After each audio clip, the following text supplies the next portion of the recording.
Olá, gente! Chegamos finalmente no último dia da primeira semana da nossa jornada em busca do autoconhecimento e da saúde mental. E esse último dia é um desafio.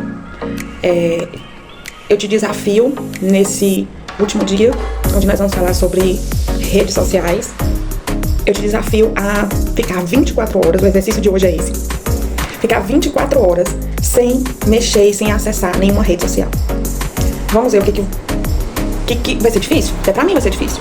Eu já vou começar a gravar os vídeos assim, pra não ter que mexer depois. Mas eu tô com você. E pra você que tá assistindo esse vídeo, que não tá acompanhando os vídeos da nossa jornada, tem todos os vídeos postados no meu canal no YouTube. Você pode procurar. E comece, assista desde o primeiro, porque o primeiro foi a criação de um diário. A criação do diário leva você à meditação. A meditação leva você a reconhecer traumas. E uma coisa vai levando a outra. Então essa primeira semana foi uma semana de preparo mesmo. Uma semana onde a gente começou a preparar o nosso consciente, o nosso inconsciente, pra gente poder mergulhar nessa questão do autoconhecimento. E também vamos trabalhar com algumas doenças crônicas que têm um fundo emocional por trás delas. Então, se você não acompanhou desde o primeiro dia, eu te convido a acompanhar, a passar por lá, assistir todos os vídeos. Aqui tem todas as postagens de todos os dias, se não tiver eu vou colocar. E essa do ponto negativo, os pontos negativos das redes sociais. Porque tem ponto positivo? Tem muito ponto positivo. As redes sociais, a internet de um modo em geral, traz muito conhecimento pra gente. A inteligência artificial hoje é um suporte assim maravilhoso que antes a gente só via em filme de ficção científica. E hoje tá tão pertinho da gente, tão fácil de acessar, só que tudo tem um lado bom e um lado ruim. E aí, por que eu tô te pedindo pra ficar 24 horas e anotar qual foi sua reação? Porque hoje é constatado em várias pesquisas que tem pessoas que se tornam dependentes da rede social. E quando elas ficam sem rede social, gera uma crise de abstinência. Então, vamos observar isso, tanto eu quanto você. Vamos ver se a gente tem crise de abstinência se a gente não mexer em nada de rede social. Pega um final de semana, pra não ter desculpa que você... eu mexi por causa do trabalho. Então pega o final de semana e eu vou pontuar aqui algumas coisas que são extremamente nocivas para nossa saúde mental. A primeira delas, gente, é a comparação social. Nem sempre que as pessoas postam nas redes é o que de fato ela está vivendo. Então, você vê pessoas que tá comprando, todo dia compra uma bolsa de grife, roupa de grife, e agora com essa questão de influenciadores, eles colocam assim as coisas mais supérfluas no topo das postagens deles, e aí quando você assiste isso, você começa a criar um vício, e aí você começa a fazer parte do mundo daquela pessoa, porque você tá vendo todos os dias, e aí você começa a acreditar que a vida dela é perfeita, e a sua não. Então essa comparação social traz um malefício para nossa saúde emocional gigantesco. A gente começa a buscar por validação, a gente tenta produzir conteúdos, eu tô passando por isso nesse momento, tenta produzir conteúdos que não se parece com o conteúdo que vai ter engajamento, e aí a gente, quando não tem engajamento, quando não tem um feedback de não sei quantas mil visualizações, a gente começa a ficar desmotivado, e isso também é um grande problema para nossa saúde mental. Então, gente, o meu objetivo aqui, eu tô falando que eu tô passando por isso, mas com relação à doença, a campanhas para arrecadação de valores para o tratamento, não desse movimento que eu estou fazendo agora, que aliás é a primeira vez que eu estou fazendo. Se eu não tiver nenhuma curtida, nenhuma visualização, ok. Assim, eu vou alcançar, eu peço a Deus para alcançar as pessoas que precisam realmente disso, desse apoio, desse suporte emocional, que precisam ser libertas de prisões que enclausuraram ela, e ela tá aceitando estar nesse local de prisão, simplesmente porque ela não tem consciência da sua identidade. Então o meu objetivo aqui é único e exclusivamente para isso. Se der resultado positivo, alcancei meu objetivo. Se não der, paciência, eu fiz o meu melhor, estou fazendo o meu melhor. Não tem sido fácil levantar com muita dor, me sentindo muito fraca, ainda com infecção de sinusite, e vir aqui e gastar tempo estudando e fazer junto com vocês. Tá sendo bom pra mim também, mas é algo que custa muito, principalmente pra mim que tô mais debilitada. Então, quando a gente não tem essa validação, a nossa tendência é nos culpar por não ter essa validação. Mas eu tô fazendo o mesmo conteúdo até melhor do que fulano de tal. Gente, enquanto eu tô aqui falando de saúde mental, tem outras pessoas agora, nessa mesma rede, produzindo um conteúdo que é de tirar o juiz de qualquer ser humano. É conteúdo que faz o marido querer trair a esposa. Claro, isso tem uma questão de caráter. Não é só um conteúdo que faz isso. Mas são gatilhos. Lembra que eu falei dos gatilhos? São gatilhos que faz desencadear todo um processo. Então, o primeiro, a comparação social, a busca por validação. Como eu falei no último vídeo, o estresse e a ansiedade. Por quê? Estresse e ansiedade. A gente fica numa corrida frenética para saber tudo o que tá acontecendo. As trends, as dancinhas, o assunto mais polêmico, o mundo dos artistas, o que aconteceu com fulano, segue várias pessoas, e aí você fica sendo sugado pra querer saber, olha, eu sigo tal e tal influenciador, e aconteceu isso com o filho do influenciador, da influenciadora, e isso me deixou muito mal, porque eu gosto muito dela, eu sigo ela, uma pessoa boa. Quantas vezes já chegou casos assim pra mim? Então, até onde você consegue se blindar contra isso? E até você se blindar contra isso, você fica nessa busca incessante. E o que acontece? Se você tem um conhecimento, eu aprendi uma coisa sobre isso que foi libertador pra mim. Eu sempre gostei muito de estudar sobre diversos assuntos.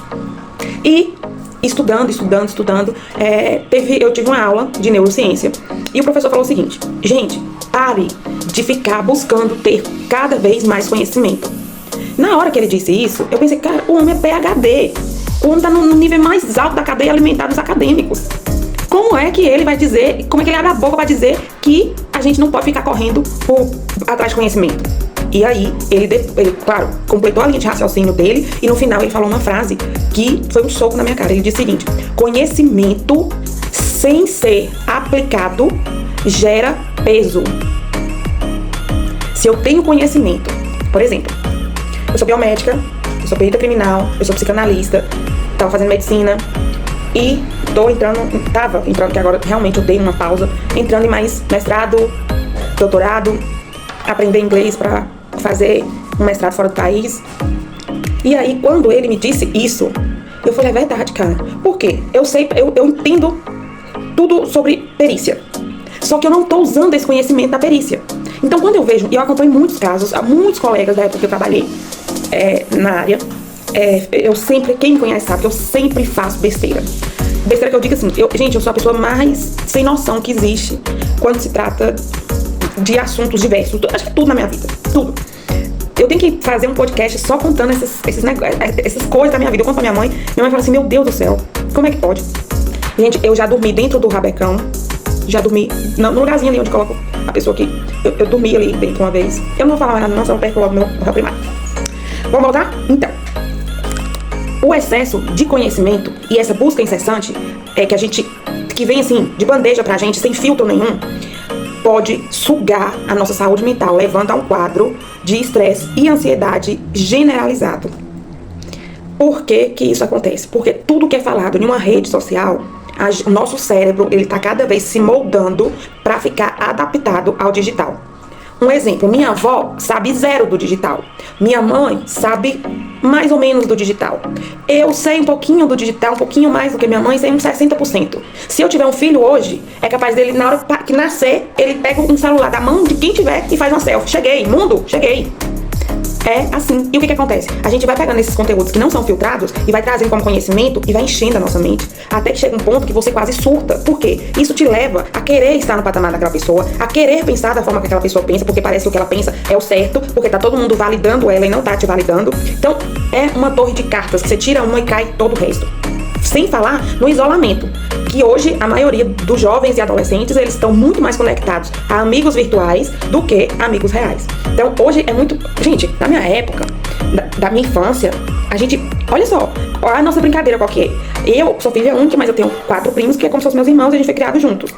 E na minha infância a gente saía pra ir atrás de cavalo, que meu tio criava cavalo, criava gado. A gente ia pra meio da roça. E aí minha avó mora bem próxima do Rio São Francisco. Então tem a época que o rio enche. E a gente, assim, eu acho que eu tinha próximo de 15 anos. Ia pra escola, todos nós estudávamos.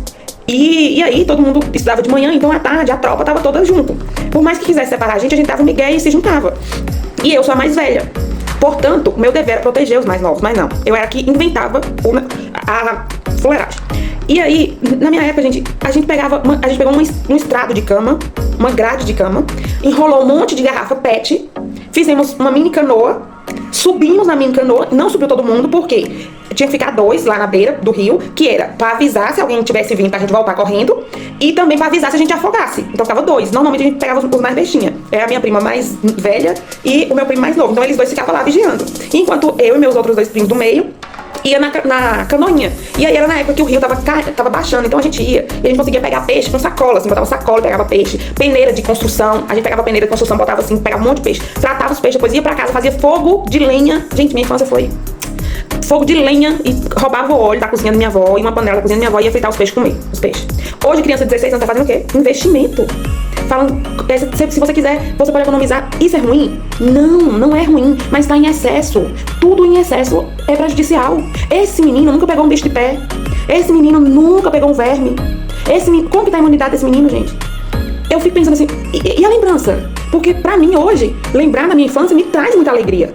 Um menino de 12 anos, que a única coisa que ele faz é network. Como assim? Sabe, a criança não vive mais o momento dela de criança. A mulher, hoje, se amamenta, ela é criticada na internet, se não amamenta.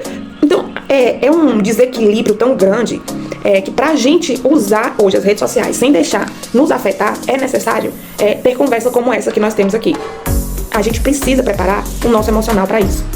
Então, o que eu quero que vocês, peço que vocês façam? Fique 24 horas sem acesso a redes sociais. E depois eu quero que você pontue se você sentiu falta e do que você sentiu falta. Quando você voltar para as redes, observe se você não está fazendo uma comparação social, se você não está buscando por validação, se você não está adquirindo estresse e ansiedade pelo excesso de informação que a internet traz, que as redes sociais trazem, e se você não está se isolando do mundo real e vivendo mais no mundo virtual. Então essa é a minha reflexão de hoje. A gente vai ter live. Se prepare para a live. Um beijo, que Deus abençoe vocês, que Deus abençoe a nossa live. E até mais. Tchau!